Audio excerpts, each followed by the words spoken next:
never meant to ruin his birthday. But maybe. Deep down, I did. It wasn't planned at first, at least, not consciously. But something inside me snapped that night like a string stretched too tight for too long. And as I watched the candlelight flicker on Ethan's smiling face, surrounded by his friends and family, I realized something chilling. This man, the one I'd spent 3 years loving, trusting and defending, wasn't who I thought he was. And I wasn't the woman I thought I'd become. It started like any perfect evening.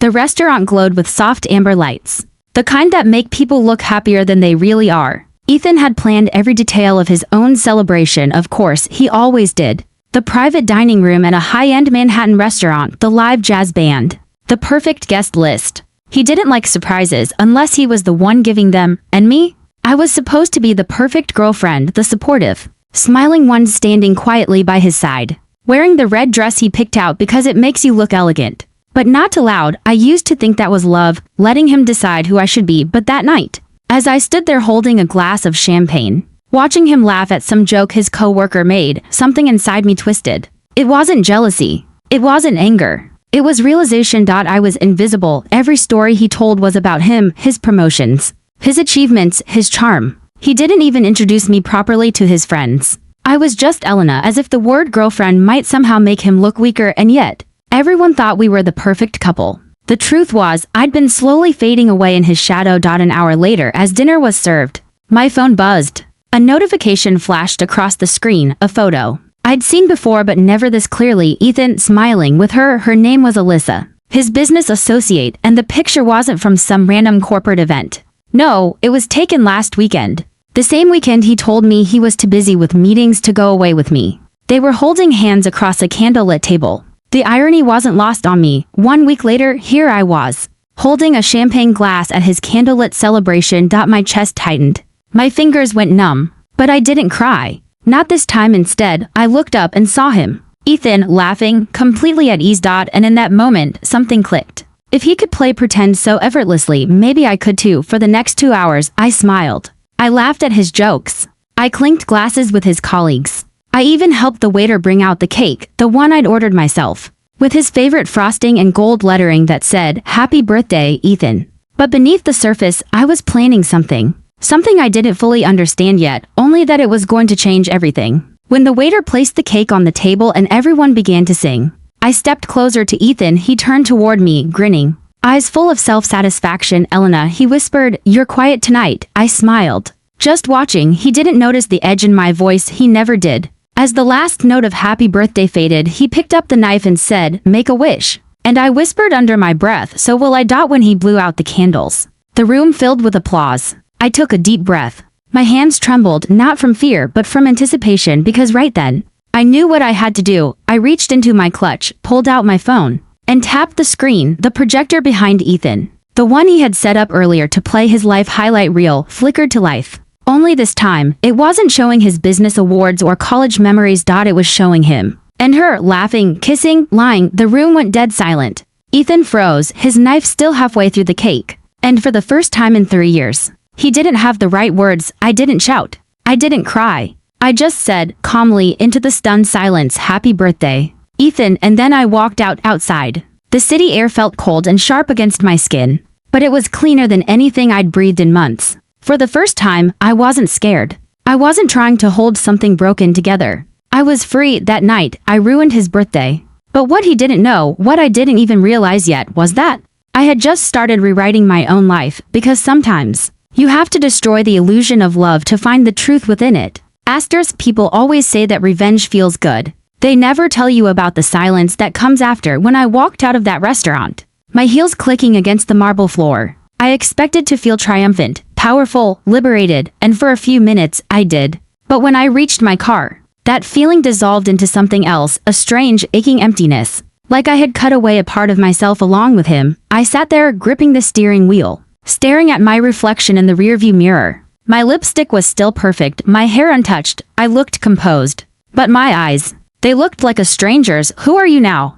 I whispered to the woman staring back. She didn't answer. That night, I didn't go home. Home was his place. Every inch of that apartment carried his shadow, his cologne in the hallway, his favorite whiskey on the counter, his shirts draped over the chair like he owned the air itself. So instead, I checked into a small hotel across the city. It was quiet, impersonal, exactly what I needed. I threw my phone on the bed, still buzzing with messages. Dozens of them. Most from him. Ethan, what the hell was that, Elena? ETHAN, take that video down right now. Ethan, you don't understand what you've done.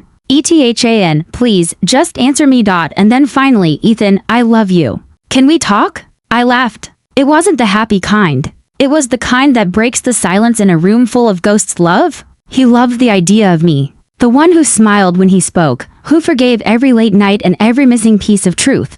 The real me, the one who fought back. Who exposed him? That woman scared him. By morning, the video had gone viral. Apparently, one of his colleagues had recorded the moment I exposed him and posted it online. Finance bro gets exposed on his own birthday. It was everywhere, Twitter, TikTok, even YouTube. I watched the clips quietly from my hotel bed. Millions of views. Thousands of comments. Some called me a hero. Some called me crazy. But none of them knew the whole story. They didn't know about the nights I stayed up waiting for him. The lies disguised as love. The slow, subtle way he made me feel like less and less until I barely existed at all. This wasn't just about cheating. It was about control. About finally breaking free from a version of myself I didn't recognize anymore. Around noon, someone knocked on my hotel door. For a second, my heart stopped.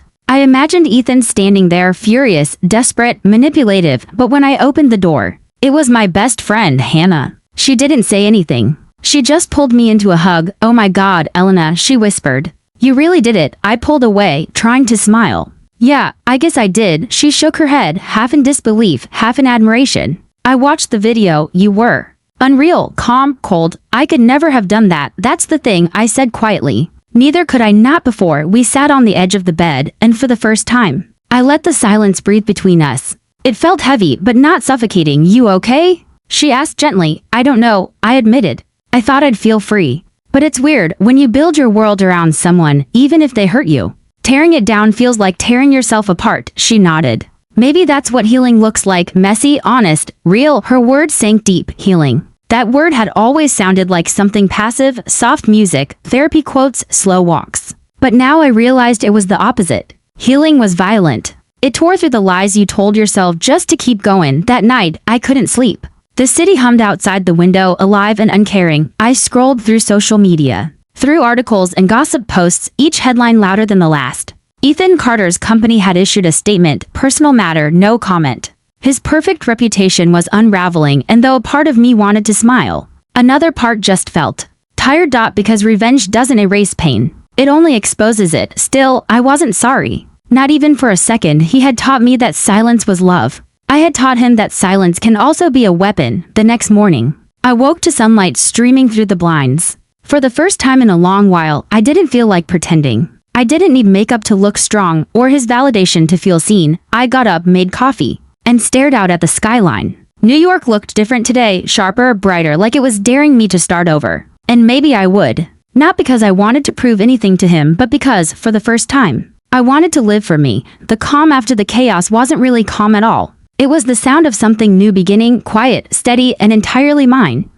The first time he called, I didn't answer. The second time, I almost did. There's something cruel about habit. How your heart still reacts before your brain remembers the pain. For years, his voice had meant safety, comfort, home. Now, it was the echo of everything I was trying to forget, but by the fifth missed call, curiosity won. Not forgiveness. Just curiosity. I let the phone ring one more time, then answered, my voice flat. Ethan, Elena, he breathed.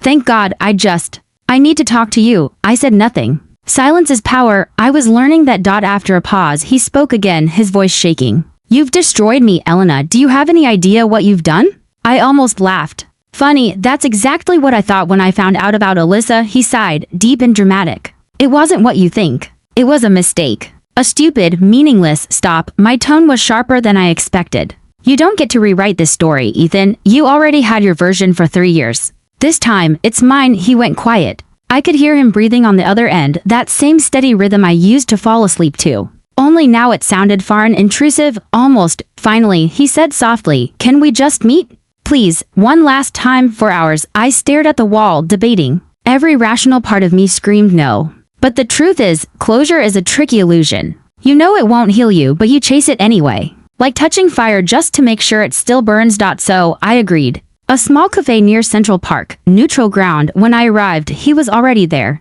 sitting by the window, pretending to read a menu he'd probably memorized. He looked tired, darker circles under his eyes, stubble on his jaw. But even then, he had that same practiced charm, the kind that had drawn me in once. Elena, he said, standing up, his smile trembling. You look good. I sat down. Save it, he nodded, defeated, and we sat in awkward silence for a while. Finally, he said, you really hurt me. I laughed, quietly, bitterly. You think you're the victim? I'm not saying I didn't make mistakes, he said quickly. But you didn't have to humiliate me like that. In front of everyone. My career, there it is, I interrupted. Your career. Your image. Your perfect life. You still don't get it, do you? He frowned. Get what? That I wasn't trying to hurt you. I was trying to save me. He looked at me, then really looked. And for a moment, I saw something flicker behind his eyes. Guilt, regret? Maybe fear. He reached across the table, his voice soft. I miss you, Elena. I can't sleep. I keep thinking about how good we were. We weren't good, I said. We were convincing. He flinched. You don't mean that. Yes, I do. You didn't love me, Ethan. You loved controlling me. You loved how I made you look calm, grounded, successful. You didn't love me. You loved the reflection of yourself in my eyes. His jaw tightened. You're being cruel. I leaned back, a strange calm washing over me. No, I'm being honest. You taught me that love meant sacrifice. I believed you. But real love, it doesn't ask you to disappear just to make someone else shine. He didn't speak for a long time. The sound of coffee cups and quiet chatter filled the space between us. Finally, he said in a whisper, so this is it? Yes, he nodded slowly, staring down at his hands. You'll regret this one day. I already did, I said, standing up. For 3 years, and then I walked out again, but this time, there was no shaking. No trembling hands, no aching heart. Just clarity. That night, as I walked through Central Park, autumn leaves scattered around me, I thought about the word love. How easily it gets twisted into something else, a chain, a mirror, a lie. Maybe the truth about love isn't soft or safe. Maybe it's raw, something you have to lose before you can understand it. I stopped by the lake, watching the city lights ripple across the water. The girl who had once waited for Ethan's calls, who had cried into her pillow when he forgot her birthday, she was gone. What remained wasn't sadness. It was power. And though I didn't know where my life was heading next, for the first time, I wasn't afraid of the silence. I was ready to fill it with my own voice. Asterisk, they don't tell you that freedom can feel lonely. When I finally cut ties with Ethan, I expected to wake up one morning feeling brand new, like the movies, where the heroine walks out of heartbreak into sunshine and strength. But the truth, healing doesn't look like a sunrise. It looks like standing in the dark and learning not to be afraid of it anymore. A week after I walked away from Ethan for good, I moved into a small apartment in Brooklyn. It wasn't fancy, chipped paint, squeaky floors. A window that only opened halfway, but it was mine. The first morning, I stood barefoot in the kitchen holding a cup of coffee and whispered, "Good morning, Elena," just to see how it felt to greet myself again. It felt strange, but real. I started doing small things for myself, taking long walks in the park, reading books I'd abandoned, cooking messy dinners for one. Each little act felt like a rebellion against the version of me that had once lived for someone else's approval. And still, some nights, the silence pressed too close. I'd lie in bed and feel the ache of habit, the urge to check my phone, to wonder if he'd changed, if he missed me. But then I'd remember his voice, that cold tone of control, and the ache would fade into something stronger, resolve. 2 weeks passed before the first sign of him returned. It started as whispers, mutual friends texting me, asking, "Hey, what really happened with you two?" Then came the rumors. Apparently, Ethan was telling people I'd lost it, that I had emotional issues, that I blew things out of proportion. That double quotes classic. When men can't control the story, they try to control the narrative. At first, I wanted to scream, to expose him all over again. But Hannah, bless her heart, sat me down one night and said, "Elena, don't fight him with the same weapons he used against you. He's playing defense now. That means you're already winning." She was right. He wanted me angry. Instead, I went quiet. A month later, I started therapy. I didn't think I needed it at first. After all, I wasn't crying anymore. But therapy isn't just for the broken. It's for the rebuilding. Dr. Myers, my therapist, was a woman in her 50s with kind eyes and a voice like calm water. In our first session, she asked, "Elena, what are you afraid of the most?" I didn't even think before I answered. "Losing myself again," she nodded. "Then the work begins with learning who you are when no one's defining you." That sentence stayed with me. Because for 3 years, I'd been whoever Ethan needed me to be, quiet when he wanted control, Soft when he wanted ego, loving even when he didn't deserve it. Now, I had to meet the real Elena, and she wasn't who I expected. By December, the air had turned cold and sharp. Brooklyn glittered with Christmas lights and couples walked hand in hand through the streets. It should have made me feel lonely, but instead, I felt peaceful. One evening, I stopped at a small cafe after therapy, a place I'd never been before. I ordered hot chocolate, sat by the window, and opened my journal. It had been months since I'd written anything, but that night, the words poured out. I thought I lost everything when I lost him. But now I see, I only lost the parts that weren't really mine. I smiled when I wrote that. It felt like truth. Then, just as I was closing my journal, my phone buzzed. Unknown number. For a second, my heart jumped. I knew that feeling too well. I hesitated, then answered. Elena? His voice was unmistakable. Ethan, I didn't speak. I know you don't want to hear from me. He continued. But I wanted to say I'm sorry. For everything. Silence. The kind of silence that used to scare me, but now it felt powerful. He sighed. I'm going through hell, Elena. I lost my job. My friends barely talk to me. I miss you. I closed my eyes. There was a time when those words would have broken me. Now, they just sounded hollow, like a song I'd heard too many times to believe. I hope. I said quietly, you learned something from all this. Because I did. What's that? He asked, desperate. That love without respect isn't love at all. And before he could reply, I hung up. That night, I stood in front of the mirror in my apartment, the one I'd hung myself, crooked and all, and looked at my reflection. For months, I'd avoided mirrors. I didn't like the woman who stared back at me. She looked tired, unsure, lost. But now, as I looked closer, I saw someone new, someone who had fallen apart and built herself again, piece by piece. Someone who had learned that closure doesn't come from apologies, it comes from strength. I touched the glass, smiled, and whispered, welcome back. Asterisk, they say healing isn't linear. I used to think that meant some days you're happy and some days you cry. But now I know, it also means some days you meet the ghost of your past face to face. And you realize you're not haunted anymore. It happened on a Thursday. Cold air, gray sky, the kind of day that made you crave warmth and silence. I was running late for a meeting, coffee in hand, rushing across the street when I heard someone say my name. Elena? My heart stilled. I turned. And there he was. Ethan. He looked smaller. Not physically, but in presence, as if the confidence that once filled the room before he even spoke had quietly faded away. His shirt was wrinkled, his hair unkempt, his smile unsure. Elena, he repeated, almost breathless. Wow, you look great. I nodded, calm on the outside, but inside, 1,000 memories flickered. The laughter, the fights, the betrayal. But this time, they didn't hurt. They just were. We stood there, two strangers with a shared past.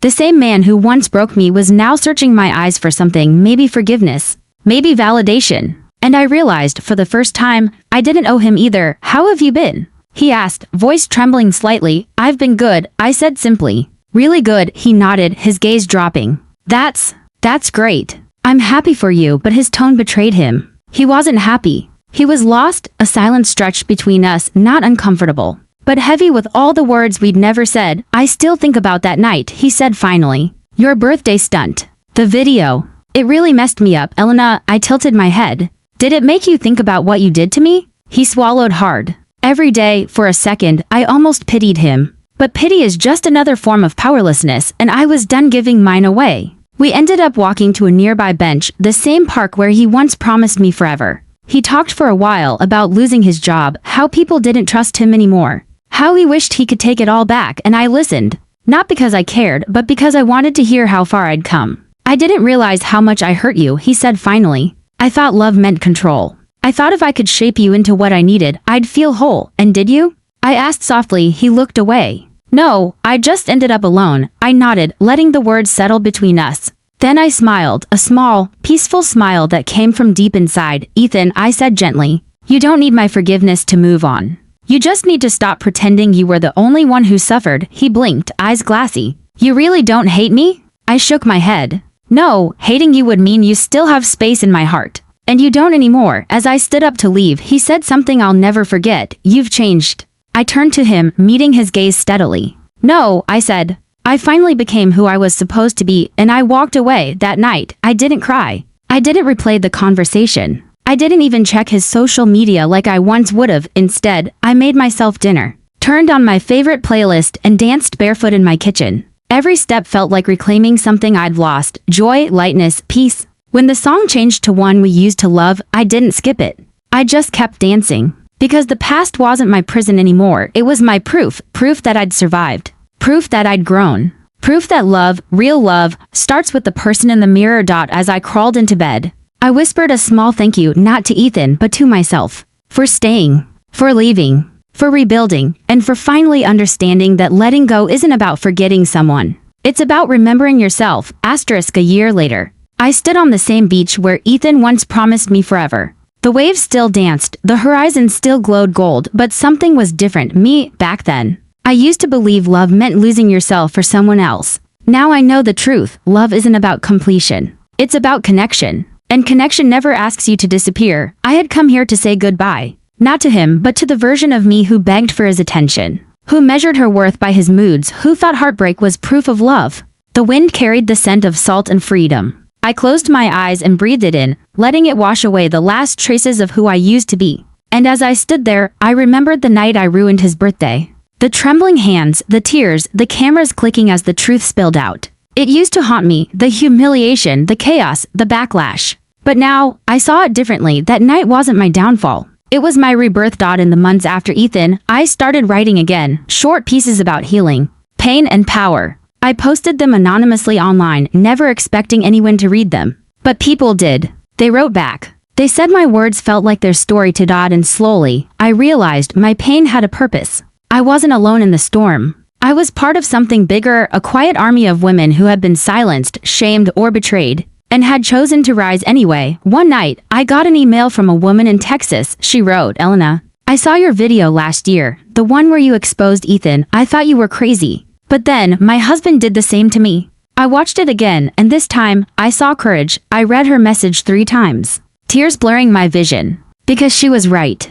I had thought I ruined his birthday. But in truth, I'd just rewritten my story. Months turned into seasons. I moved into a small apartment near the coast, painted the walls soft white, and filled it with sunlight and music. I planted a tiny garden on the balcony, lavender, mint, and one stubborn rose bush that refused to die no matter how harsh the winter. Every morning, I'd water it and whisper, "We're still here," and every time a new bud bloomed, it reminded me, healing doesn't erase the scars. It turns them into something beautiful. Then, one ordinary afternoon, I met someone. His name was Liam. He wasn't dramatic or mysterious like Ethan. He didn't make promises he couldn't keep. He didn't try to fix me. He just showed up, patient, kind, present. We met at a small art gallery downtown, both of us admiring the same painting of a cracked porcelain vase mended with gold. He said, "It's called kintsugi. It means repairing the broken with beauty." I smiled softly. "Yeah," I said. "That's kind of how love should be." We talked for hours about music, books, the art of second chances.